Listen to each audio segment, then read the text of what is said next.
Welcome to This Complex Life, a podcast where we explore the intricacies of wellbeing and relationships. I'm your host, Marie Vakakis, an accredited mental health social worker, family therapist, speaker, and mental health educator. Coming to you from the lands of the Bunurong and Wurundjeri people. Join me as we demystify mental health, break down stigma, and navigate life's messiness and complexities one conversation at a time. And just a little reminder, information in this podcast is for educational purposes only. Anything said should not be taken as a replacement for medical, clinical, or other professional advice, diagnosis, or treatment. This podcast is not a substitute for professional mental health treatment and advice. If you or someone you know requires support, please contact a mental health professional in your area. Thanks for listening. Do you ever feel like you're just not good enough? That you're expected to be perfect all the time? In this chat with psychologist Belinda Gibson, a dear friend of mine and a podcast regular, there'll be a few episodes coming up with her and I having these conversations, we talk about this idea of not feeling good enough, about striving for perfection, and how that can lead to feeling dissatisfied in some of our relationships and can impact us in ways that we might not have even realised. We share some things that we've learned through the client work that we do, some of our own reflections, and discuss ways that you can start to be curious about how this might show up for you and how to choose the right people to have these conversations with to explore these things about yourself. Hope you enjoy my conversation with Belinda. Welcome to This Complex Life. Today I have Belinda Gibson with me for what I'm hoping will be a very regular segment. I was going to call it something like Chats Over Chai, but I have a coffee and you don't have a chai, so maybe... I only have the water. You're welcome. Today we're talking about this idea of not feeling good enough, and more of a discussion than an interview, so something different to what we've done in the past. But what are your thoughts on that? Like, where do we even start to unpack the feelings that sometimes we have of not being good enough? Where do we start? Well, where do the feelings first come from is what comes to my mind. You know, when did I start feeling not good enough? Because babies don't come into this world not feeling good enough. A baby feels good enough. So at some point we learn we're not good enough. Yeah. And then it becomes this feeling so strong that it feels like a knowing. How does it show, like, how do we see it? Like, what do you notice in the either clients you work with or in friends? Like, what kinds of things do people say that maybe indicate that they've got this belief? So, like, I fucked it up again. I didn't get this right. What would you notice? I think it's different, isn't it? I think some people use it as a way, I'm just trying to think, someone is coming to mind now where they use this feeling of not being good enough. They almost lead with it. They present the vulnerability of not feeling good enough. And I think what they would often elicit from the other person then is this caretaking. Like, oh no, you are, that then they elicit a lot of reassurance. Yeah. And then, so in some ways they're really obvious with it. They vocalize it, they express it. I think for other people, it's something they really hide away. They really struggle with it on their own. And I think when it's like that, it's much more subtle. It makes me think of the different ways in which we look at schemas. And in schema therapy, we have a couple of different things of thinking. You can overcompensate, which might be those people like, I'm going to be super, super perfect, so no one can see that I feel like a fraud. And then you have that surrendering too, where it's just like, I'm going to lay it out there. Yep. Because it's just so obvious to me. And you flip between those. Some people flip between them and some really stick in one of those positions. Yep. Instead of that healthy middle that we want of, the adult driving the brain. You think of Inside Out, the movie, you want the adult person kind of running the show. I think it's interesting too, because how does it show up? I think in a therapeutic setting, it's much more obvious because as the client sits with you, you're hearing much more about their inner world. You're watching it, you're seeing it, you're feeling it, you're hearing it. I think it's much harder outside of that space because I think it might be expressed in things like with shoulds. I should have known, or I should have done that, or, Yeah. because the should kind of indicates this idea that I failed somehow, like I've not been good enough, that I've missed something, I haven't predicted something correctly. So I think when people kind of apologetically use the shoulds, Yeah. it's often a way we can notice that maybe in that moment they're feeling some internal criticism or judgment, or feeling I've not done it right, I'm not good enough in this setting. I see it, and as you're talking, it gives me ideas of ways that I might have seen it in people. I think of like a hosting a dinner party or a birthday party or something, and someone wanting it to be perfect, and the cake has to be just so, and the potatoes have to be cooked this way, and the meat and the table and the napkins, and that preoccupation with being maybe perfect Yeah. and having everything kind of looking a certain way. But ironically, I remember hearing this saying of people want you to show up, not to be perfect. They want consistency over perfection. And that sometimes we can be so preoccupied with trying to prove that we're not inadequate. Or I feel like sometimes that behavior gets you further from what you want. I think most of our behaviors do that though, right? When I'm getting really grumpy at my partner for not knowing that I needed that thing, which the thing might be actually I needed closeness, it's Yeah. probably not going to bring him closer to me, right? If No. I'm grumpy, he's going to be like, well, fine, I'll move away from you. Yeah. But my grumpiness is because I've not felt the closeness, right? So we're in this cycle together. But I think there is something about perfectionism and this idea in that example you gave. I think there is something about, because if the potatoes are perfect, if this dinner is perfect, then I'm good enough. Then I'm lovable. Yeah. You won't leave me, you won't hurt me. Yeah. So I come back to, where does it begin? So if someone's listening and they're like, the penny's dropping, or there's like alarm bells going, or they're thinking, okay, I can relate to some of this. What else could they start looking for? Like, what do they even, where do we even start to think, oh, I had no idea that I am running around like a headless chook trying to get this birthday party perfect because I want to give something to my kids that I never had, or I want to make up for something out. Like, how can they even, what's the first level of awareness? I think people know when they feel not good enough. I think what they don't always know is all the ways in which that shows up and how it shapes their behavior. So, that person throwing that dinner party, I think has a sense of, I'm not good enough. Like, even if it's this internal niggling feeling like I just never get it quite right, or I'm always just falling short, or I don't feel as good as X, Y, and Z, I think they know that part. What often I think in therapy is we find out all of the ways that shows up and how it impacts how we are in our relationships. All of the ways in which it impacts how we feel, not just about ourselves, but generally our mood. It will even in some ways impact the choices I make. Yeah. If I don't feel good enough, maybe I'm not making good choices for myself because I don't deserve those things. If I don't feel good enough, well, then I'm not going to try to level up or try this new thing because I'm going to fail anyway, and then that will be humiliating, and it's just going to prove to me that I'm not good enough.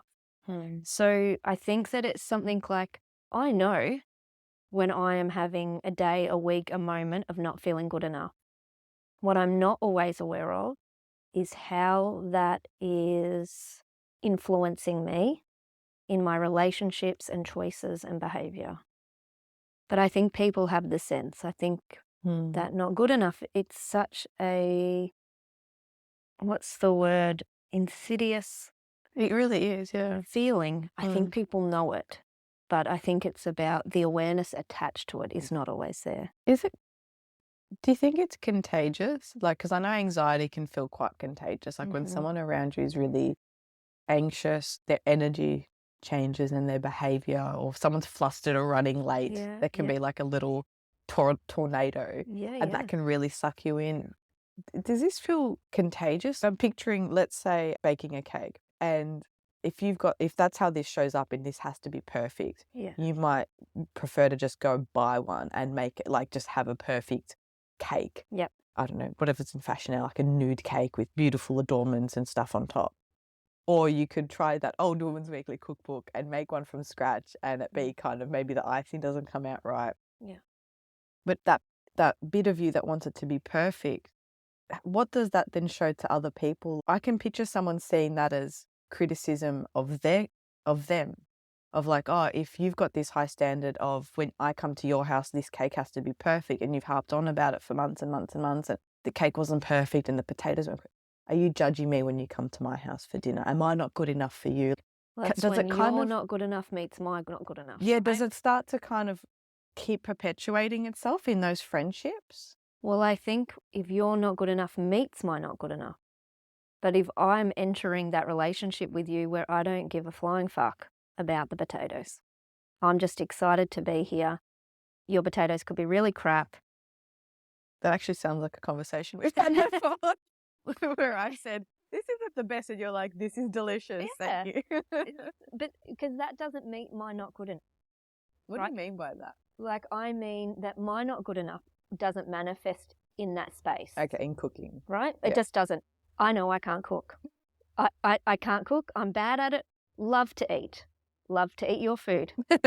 But I can't cook. So it doesn't meet my not good enough. It meets a clear knowing for me, but it's also not something I value within myself. It's not something that I struggle with. I Yeah. just know that that's true, and I'm okay with that. But could it for someone? Like if a It friendship, could if that was something where I felt really not good enough, like that somehow I'm failing as a person because Yeah. I can't cook or I don't enjoy that.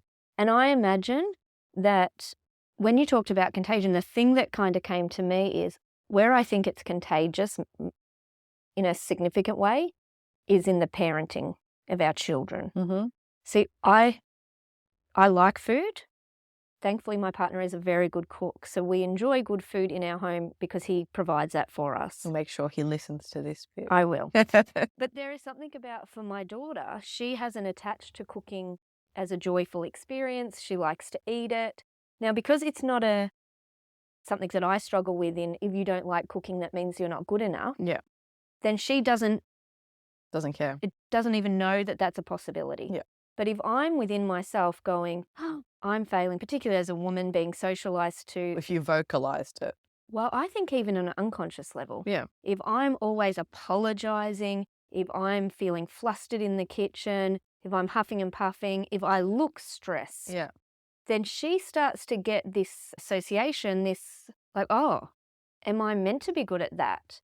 Oh, God, well, I'm not good at that, or I don't care about that, or I'm not interested. Oh, Something's I wrong think with something's me. wrong.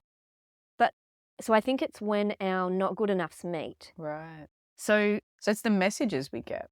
I think hugely. So that would be, I mean, if we think back to what you said about we're not born that way, this is where it could come from, right? Is it might subconsciously have been absorbed from your surroundings of the comments people make. Sometimes it's even more subtle than that. I remember reading somewhere, I can't cite it, I apologize, but I remember reading a woman's experience of raising a daughter in terms of body image. And what she was speaking about is what she'd never noticed is that the last thing she would do before leaving the bathroom is she would turn around, look at her back, and she would go, and then walk out. So she's giving herself a judgment, a criticism. I don't look the way I want to. Something isn't right here. Yeah. And what she noticed is when her daughter reached adolescence, her daughter started turning around, looking, going, ugh, and leaving the bathroom. It was only seeing her daughter mirroring her own behavior that she's noticing, I am passing on my not good enough. I am giving her clear messages. It's something about her, in this sense, her physical form, that's not good enough. I think that a baby is born feeling pretty good enough. Yeah. Generally speaking, Well, because even some little babies kids' experience body image trauma. is a really important one of, Yeah. you see little kids run around naked or, they're playing with the hose in summer and they don't care. They're not looking at their body as an Yeah. observer. That little piece of writing, what really stood out for me is that the daughter learnt to look at herself as an observer, not to feel her body, not to enjoy her body, not to use her body, but to see her body, and to see her body is not good enough. So I think it's when our not good enoughs meet.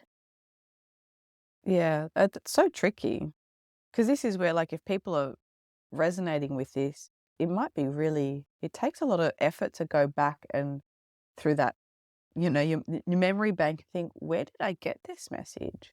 Where did I get the message I'm not something enough, good Yeah. enough, smart enough, creative enough? Because those beliefs, they show up everywhere. Finances, I'm not good at managing money. Yep. I'm not creative. And Yeah. then, and it's one bit of that makes me sad because it implies we have to be good at something to just enjoy it. Yeah. Like painting, coloring, and drawing. Yeah. It's like you don't have to be an artist. You can just enjoy it. Yep. But that has been shut down for a lot of people. Like, I'm not artistic. Yeah, therefore I shouldn't do it. So or does that can't mean do it. you can't enjoy playing, or Yeah. I kill everything in the garden? Like, do you still find it fun to try? Like, Yeah. do you find it also disempowers some people? Like, if you've got that belief, then it takes away responsibility of, but I can learn. I can learn to paint if I want to get better at it. I can learn to, I'm never going to be, at my height, I'm never going to be a great basketballer if I just pick it up now, never having played. But I can learn it. Yeah. It's a skill I can acquire. Like, how does it kind of fuck us up? Well, I think this is interesting too, because now I think we're kind of talking about when the not good enough is a skill-based not good enough. Right. I think that, going back to that mother and daughter, there's something different there because it's about I, as this human being in this body, I am not good enough. Yeah. This is more shame-based, I think. And I think that is different to a skill, practical way. So, and maybe that's the cooking example too. Maybe that's because I'm like, look, if I really wanted to, I could learn it. I just don't have that interest.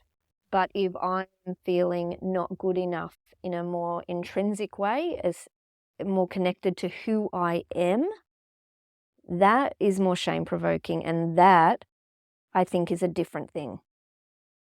Like, I'm not good enough as a friend. It feels like they're buddied though, right? Because I suspect, and some of the people I've worked with when we touch on this, if you do feel shameful, it's really hard to have a growth mindset. Like, if you feel fundamentally, I'm not enough, I'm not enough as a human, it disempowers you to think, to calm your nervous system and be like, okay, what's really going on? Yeah. I can learn this, or I can do this. Like, it's really hard to grow, to try new things, to be vulnerable, to wade through the discomfort, to try a new recipe, to give something a go. Yeah. If the fear of failure that's then linked to shame, and like, it feels like they're so intrinsically linked. I agree. I think that it would be hard to know where one starts and one begins. One begins and one ends, right? Like, They go round and round. Yeah, and they are in relationship with each other and they absolutely influence each other. I think that there is something much more immobilizing when it's shame-based, when it's that fear of, I will be seen for my not good enough. And then what happens? Yeah. And I think this is about what we learn in our families, which is, if I'm not good enough, what do you do? Do you abandon me in some way? Do you reject me in some way? Because that is, at the core, annihilating to me. I can't live as a child if you abandon and reject me. Yeah. It takes away something core to my survival. So this then becomes something so entrenched and embedded at me that I cannot not be good enough, because it will be annihilating. And I think often when people come into therapy, part of what I often do and try to work with them on is, when did this start? And what's different now? Because as a child, we're limited. We don't have much choice or control. And we always internalize it, that it's us, because we can't see our caregivers as not being good, right? Right? It's part of our survival. It would rather be the bad kid rather than have the bad family. We're not good enough rather than they can't meet our needs. It's developmentally, that's just where we sit. And it's part of our survival. Now, if I don't go into that place, if I don't, and typically you do this in therapy, because where else do you have a friend sit down and, say, take me back? Like, what happened? Then I still live in this space of, if I fail. If I'm not good enough for you, then I'll be annihilated. And the reality is, as adults, that often won't be the case. But we have to heal, we have to go back, we have to understand and learn and build our awareness around, what is this? Why do I feel not good enough? As you was talking, an example came to mind of, I wonder if it holds people back having tough conversations, because it's like, if I have a rupture in this friendship, or if I give feedback, or if I hold a boundary Yeah. and you don't like it, Yeah. the cutoff will be like the consequence feels huge. Massive. So we kind of try and maintain this in whatever way it comes out for you, whether it is the perfect party or over pleasing or something else. Yeah. It shows up in not being boundaried, in being a people pleaser and it shows up in so many ways, because the idea of disappointing you or letting you down, that relationship won't recover. I wonder if at the same time it keeps a relationship at an arm's length. Like it's not entirely integrated or intimate or authentic, because I don't know, there's too much pressure there maybe. Well, there's maybe too much risk. It's too much risk. Because if you're not holding boundaries, if you're not being authentic, if you're not saying, hey, what you said hurt me, because you're coming from, I'm not good enough, so I don't deserve this, the relationship's not built on trust. In a way that there's an element of trust missing. I wonder, in some ways, what you're talking about is, I avoid conflict out of fear that if conflict emerges, that I will experience that rejection or abandonment, that you will leave, that this will somehow reveal my not good enough, that I might have got it wrong or I've hurt you, and all of these things then activate that childhood experience where this is dangerous now. The risk is too great, so I withhold whatever I'm thinking, feeling, if there is difference with you. I think that happens a lot. And I think that there is I did a training on Friday. There were 30 people there. And I would say 27 out of that 30, as they went around and checked out at the end of the day, sort of said their whole, what am I left with kind of comment or statement. All of those 27 out of 30 spoke around their feeling of connection during the day and the absence of that normally for them. I think that often when I'm meeting and sitting with people, I say often, but it does feel like almost everyone talks about this feeling and need and absence of true connection. And I think what you're talking about is one of the reasons we don't often feel satisfied with our connections, because we enter them with a lot of fear. And we protect ourselves. And in that protection, we're not really showing up. We're not really connecting. And often you and I have had many conversations where there's been a lot of difference, but they're often the times where my trust in you has grown. Always. Because I'm like, oh, we can do this together. Yeah. We can do the hard conversations and you'll stick in there with me. You know, my personal fear from my childhood and family is that if I say something that you don't like, then you will reject me, you will leave. And the way that often showed up was with the withholding of love. Yeah. That I'm not going to talk to you, I'm not going to look at you, go away. Yeah. Right? So now I have to really hold myself when I have those hard conversations, trust and support myself that I will be okay, and trust that that person can do this with me. It's really the elements of trust that Brené Brown articulates, and one of them is integrity, saying what you mean, meaning what you say, and choosing courage over comfort. Yeah, but it is courage. It is, which is ironic, because busting your ass to have the perfect party is actually really hard work. Yeah, and that people seem to prefer to do that than sit with the vulnerability of having the conversation of saying, hey, I'm exhausted, I can't do this, or my preference would be that we get takeout, or I want to show you this amazing party, but this is our budget. Like, it's part of why I wanted to have these kinds of conversations in this way is I think we oversimplify them and we don't spend time to unpack what's going on, what conversation do I need to have, and be prepared that when you change, that might not suit some people, and that's okay. if But that wasn't it doesn't authentic to feel okay. yeah, It well, but then feels it was never, then it was maybe reinforcing not a of that. relationship you needed. But- If they're going to crack the shits because you've decided to no longer have the perfect party, Yeah. then there may be friends that you don't need in that season of your life anymore. You've outgrown Totally understand what you're saying and appreciate it and agree. intellectually. Yeah. And intellectual level, I'm saying yes. I'm screaming yes and yes. But and and is a better word. And that experience, if we're not careful, so say we kind of enter that space authentically, that person leaves in some way, then if we're not careful, that reinforces the childhood experience of me not being good enough again and becomes evidence. See? Yeah. Freaking told you. I'm not good enough. Why would I do that? Yeah. And then the critic and the judgment and the internal punishment goes on a rampage if we're not careful. Yeah. Because the way you're saying it and framing it, I think can be protective. But if we don't have that language, if we don't have that mindset, then I think there's that risk. So how can people take, like, what's the first step they can take? So, these are just tips and it's just, our kind of thoughts out loud. But if people wanted to try something different, obviously being therapists, I wish everyone would do therapy. Yep, I think welcome it's amazing. Yes. Welcome. Welcome. We appreciate that that's, at times it's hard to find the right person and it's not It is hard. expense that everyone can afford.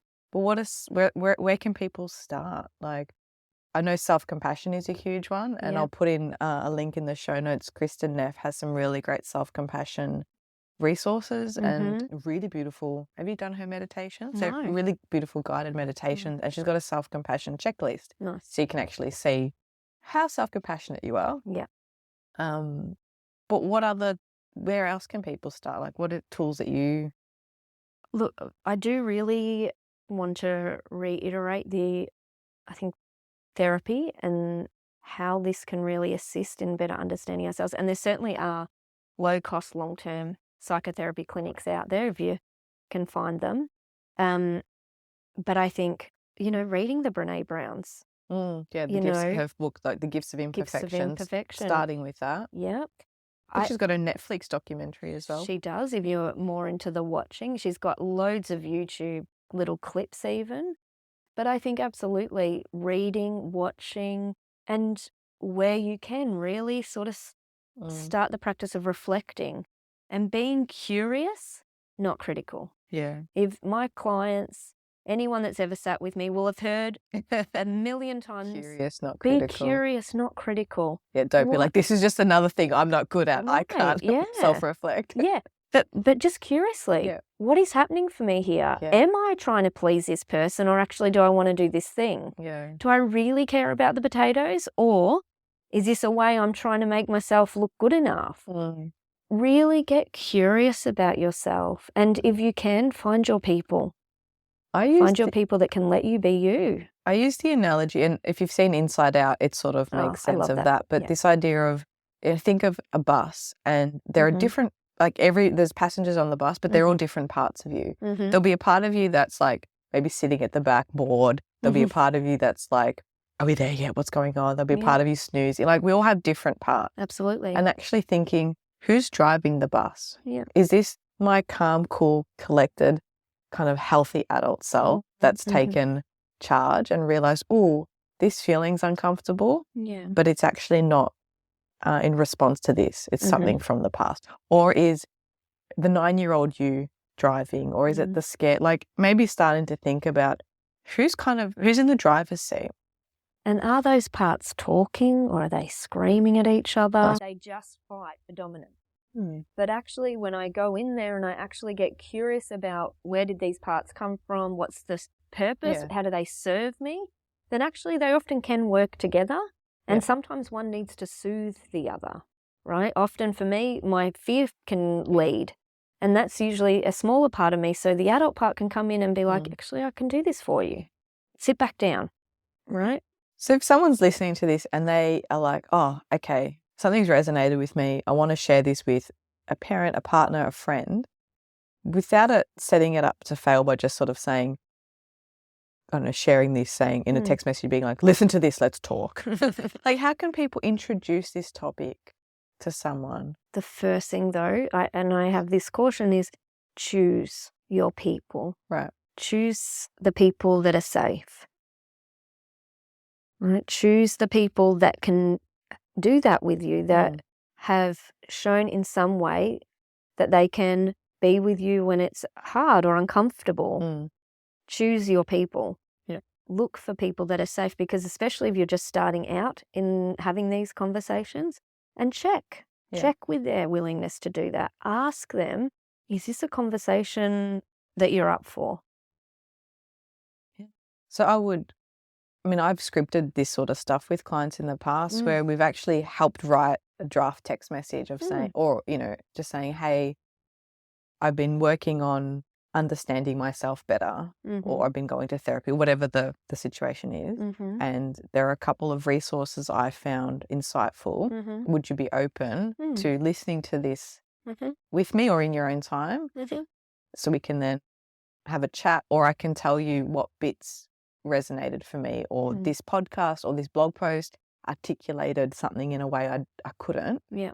Would you be open to helping me understand it more? Like, how else can people start to do that? Because I find when I break it down like that, it's helpful for people. They don't know how to introduce it. They'll just send it to a partner or a friend and be like, this is me. And then that person can feel not good enough, or criticized, or caught off guard, or what are you trying to say? Well, that person has their own experience, Totally. right? So that person, Often, you might be meeting, they're not good enough, and then they're like, well, now I'm offended. How have I let you down again? Like, if you said this to your mum, for example, they might be like, what, so everything comes down to mum, I did the best I could, and they might trigger a defensiveness instead of it being like, hey, I'm not blaming you, but this really spoke to me, which I hope it did. Yeah. We love to hear that.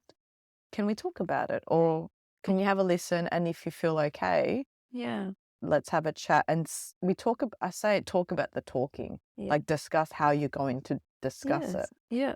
I also think about owning your part, because I think it depends on how you use your language as to how someone might respond, right? So owning your experience and really expressing what your need is. So first kind of checking in, what do I need in this conversation? What do I need to get out of this? What is it that I want? Okay.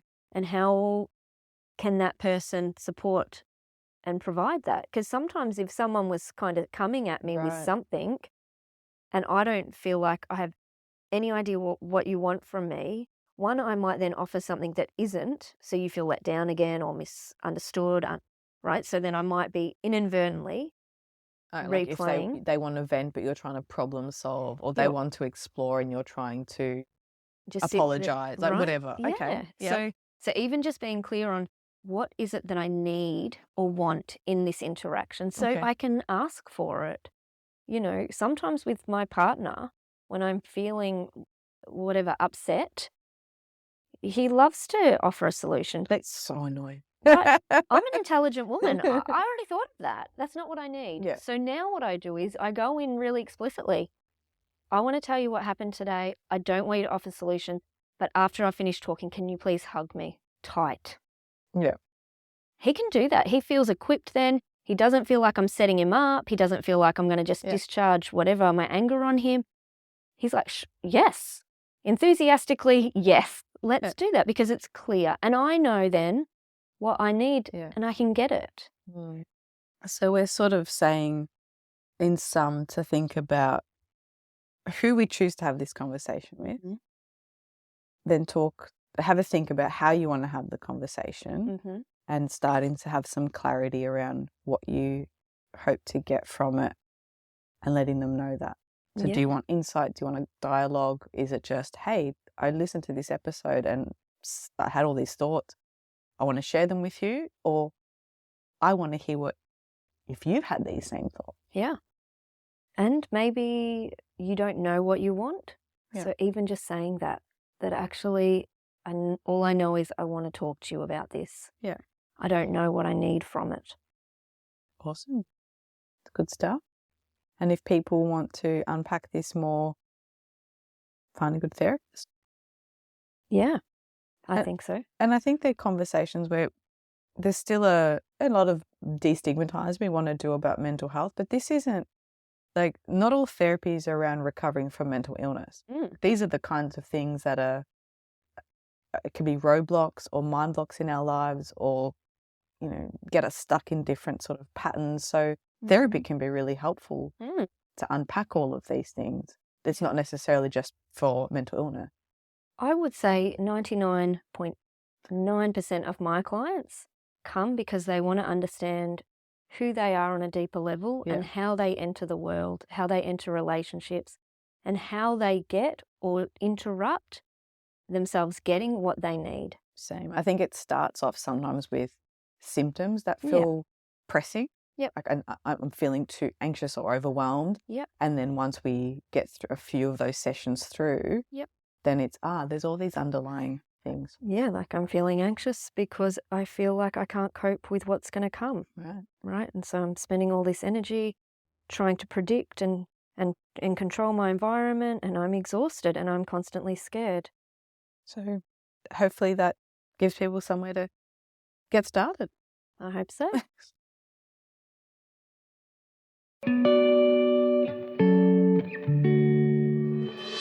Thank you for listening. To keep the conversation going, head on over to Instagram or LinkedIn and follow me. If you'd like to keep updated with episodes and other interesting things happening in mental health, join my weekly This Complex Life newsletter, where I'll share tools, tips and insight. There's a link in the show notes.